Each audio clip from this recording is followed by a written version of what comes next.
सातारा जिल्ह्यातील फलटण येथे कार्यरत असलेल्या डॉक्टर संपदा मुंडे यांच्या आत्महत्या प्रकरणात अनेक धक्कादायक बाबी समोर आल्या आहेत। तसेच त्यांच्या मृत्यूनंतर त्यांचा मोबाईल अनलॉक करण्यात आला असून त्याची छेडछाड केल्याचा आरोप केला आहे व डॉक्टर यांचे दोन्ही आरोपींसोबत ओळख असल्याचे समोर येत आहे। या प्रकरणी पोलीस उपनिरीक्षक गोपाल बदने आणि प्रशांत बनकर यांच्यावर गंभीर आरोप असून दोघांनाही अटक करण्यात आली आहे। या प्रकरणाला राजकीय आणि सामाजिक वळण लागल्यानंतर पोलिसांनी तपासाला गती दिली आहे।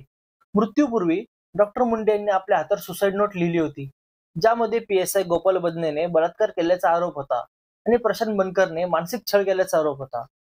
तपासादरम्यान डॉक्टर मुंडे आणि आरोपींमध्ये सतत चॅटिंग सुरू असल्याचे उघड झाले आहे। काय आहे हे सर्व जाणून घेऊया आजच्या या व्हिडिओमध्ये। नमस्कार, आपण पाहता सावली कट्टा।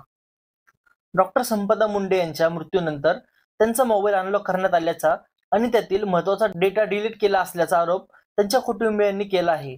त्यांनी पोलिसांवर आरोप केला आहे की मृत्यूनंतरही व्हॉट्सअपवर लास्ट सीन दिसले होते, ज्यामुळे मोबाईलमध्ये छेडछाड झाल्याचा संशय व्यक्त करण्यात येत आहे।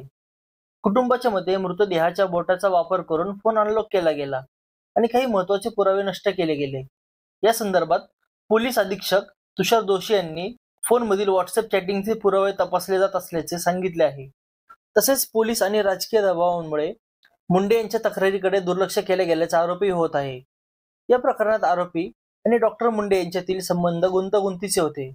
प्रशांत बनकर हा डॉक्टर मुंडे यांच्या घरमालकाचा मुलगा असून त्यांच्यात वाद झाला होता। त्याचबरोबर PSI गोपाल बदने आणि इतर काही पोलीस अधिकारी डॉक्टर मुंडे यांच्यावर बनावट फिटनेस प्रमाणपत्र देण्यासाठी दबाव टाकत होते।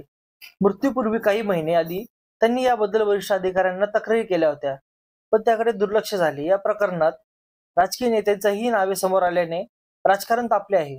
फलटण पोलिसांनी या प्रकरणाची कठोर कारवाई करत आरोपींना अटक केली आहे। तसेच त्यांची पोलीस कोठडीतही वाढ करण्यात आली आहे। डॉक्टर मुंडे यांच्या आत्महत्येच्या चौकशीसाठी SIT ची स्थापना करण्याची मागणी होत आहे। पोलीस तांत्रिक पुरावे आणि डिजिटल चॅटिंगची पडताळणी करत असून प्रकरणातील सत्य बाहेर आणण्याचा प्रयत्न करत आहे। पुढील तपास आणि न्याय मिळवण्यासाठी कुटुंबीय, सामाजिक कार्यकर्ते आणि डॉक्टर्स असोसिएशनने लढा उभारला आहे। तुमच्या प्रतिक्रिया कमेंटमध्ये नक्की कळवा आणि आपल्या चॅनलला लाईक करा, सबस्क्राईब करा। धन्यवाद।